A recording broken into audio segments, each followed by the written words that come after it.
তখন চলে আসলাম আমাদের আর কি চড়ক দেখতে, চড়ক উঠছে এখানে। তো ওখানে চলে আসলাম সবাই মিলে, আমি, আমার যা, হাজব্যান্ড, ছেলে মেয়ে, ভাগ্নি। আর এত গরম কি বলবো, গরমে বেশিক্ষণ থাকিনি, চলে আসছি কিছুক্ষণ ঘুরে। অনেকক্ষণ চড়ক উঠেছিল, অনেকক্ষণ আর কি হয়েছিল এগুলো। আর এগুলো না আমি জীবনে ফার্স্ট টাইম দেখলাম, এই ফার্স্ট। মানে সমস্ত সন্ন্যাসীরা, যত সন্ন্যাসী আছে সবাই আর কি চড়কে আর কি ঘুরছিল। তো বেলপাড়ার মেলাতে রাতের বেলা এসেছিলাম, দিন গাজনের দিন আসছিলাম, সবাই মিলেই আসছিলাম, শ্বশুর মা বাবাকে নিয়ে আসছিলাম। অনেক রাত পর্যন্ত ছিলাম, প্রায় 11টা পর্যন্ত ছিলাম, দিয়ে চলে গেছি। দিন গাজন তো, দিনের বেলায় বেশি ভিড় ছিল, যখন গেছি একটু ভিড়টা কম। আর আজকে আমাদের বাড়ি আর কি কালী পুজো, আমার বড় জ্যাঠা শ্বশুর বাড়ি কালী পুজো। তো দুবারই আর কি লেপে পুছে একদম ফিটফাট হয়ে গেছে। তো এটা আর কি আগের বছরের ঠাকুর, তো এই বছরের ঠাকুর নিয়ে আসবে রাতের বেলায়।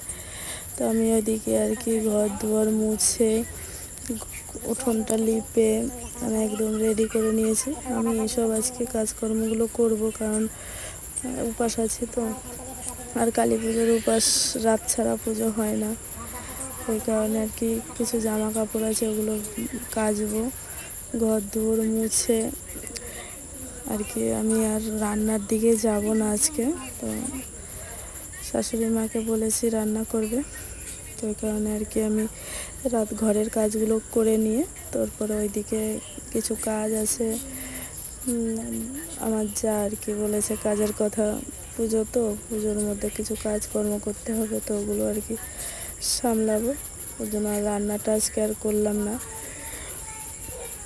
তো ঘর মুছে নিয়ে আমি জামা কাপড়গুলো কেচে নেবো আগে, সকাল সকাল কেচে নিয়ে তারপরে বাদ বাকি যা কাজ আছে ওগুলো হাত লাগাবো। তো চলো বন্ধুরা, ভিডিওটা দেখতে থাকো। আর কি বলবো, রোজ রোজ যদি ভিডিও ভালো লাগে তাহলে একটা লাইক আর কমেন্টে জানাবে।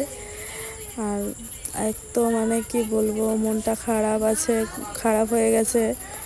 তো হাজব্যান্ড আর কি বাজারে চলে গেছিলো ঠাকুরের ভোগ আনতে, তো এই সুযোগে আর কি ছেলে রাগ হয়ে পা দিয়ে লাথি মেরে আর কি ঘরের জানলার কাচটা ভেঙে দিয়েছে। ওর পা তো কেটেছে, জানলাটাও ভেঙে গেছে। আর এইদিকে আমি ঘর দুয়ার মুছে দুয়ারের সামনেটা লেপে নিয়ে একদম পরিষ্কার হয়ে গেছে। আর এই যে কিছু জামা কাপড় আছে এগুলো ভিজিয়ে রেখেছি। এদিকে মা হাঁড়ি কড়াই মাজছে, ভাত বসাবে। রান্নাঘরটা সব লেপা হয়ে গেছে আমার ভালো করে।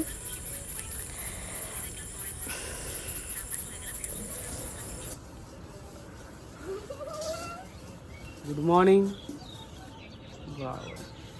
আজকে বিউটির লস গেছে, জানলা ভেঙে দিচ্ছে রাগের চোদে। তোমার জন্যই তো হয়েছে, তোমারই তো দোষ। এই যে এই যে এই যে ওটা খাইতে দেওয়াটাই উচিত না। রাগ যদি ভুলেও আর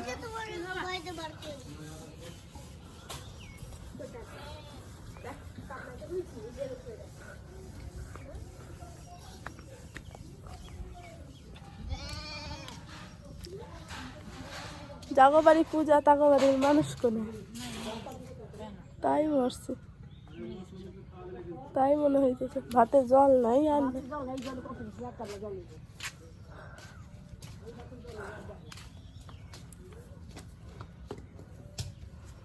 সকালে শোনা হয়ে গেলে এখন কোন সময় এটা আসছি। তো এদিকে দিদি সব জিনিসপত্র বার করছে আর কি, পুজোর থালা বাসন ওগুলো ধুতে হবে। আর কিছু খই আর কি ভেজেছে, ওগুলো বাজবো, খইয়ের ধানগুলো বাজবো, ওগুলো বেছে নিই, তারপরে থালা বাসনগুলো ধোবো। ঠাকুরের ভোগ সাজাবে, তো এই থালা বাসনগুলো তো এদিকে ঠাকুরমশাই চলে এসে পুজোতে বসে গেছে। তো আমার কপাল এত খারাপ, আর বছরে তো পুজো ছিলাম না, তো এই বছরে ভেবেছিলাম পুজো করব। তো সমস্ত কাজ কর্ম করে মানে ভোগ রান্না করতে করতে মানে একভাবে বসেছিলাম ঠাকুরের ভোগ করতে করতে। তো যখন উঠে মানে আর কি পুজো দেওয়ার জন্য স্নান করে পরিষ্কার হয়ে আসবো, তো তখন আর কি আমার একটু প্রবলেম হয়ে গেছে। এর জন্য আমি আর পুজো দিতে পারিনি, সারাদিন উপোস থেকে পুজো দেওয়ার টাইমে আর পুজো দিতে পারিনি। তো আমার দুই যা মিলে পুজো দিয়েছে, আমি আর পুজো দিতে পারিনি। আমার পুজো ভগবান মা কালী নিল না। তো টাটা সবাইকে।